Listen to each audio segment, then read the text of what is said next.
In this video, I'll show you guys how to send emails with Wix using their built-in email marketing tools.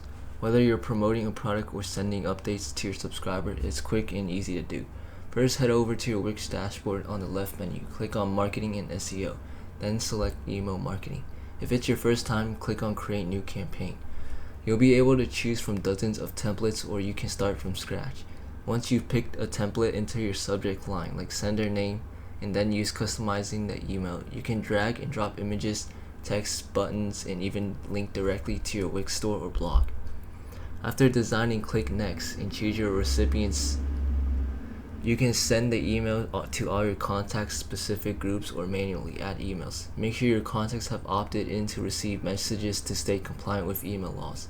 Before sending, preview in the email on desktop and mobile, and click Send Test Email if you want to see how it looks in your inbox. Finally, hit Send Now or schedule it for later. Wix will track open clicks and write more right from your dashboard, and that's it.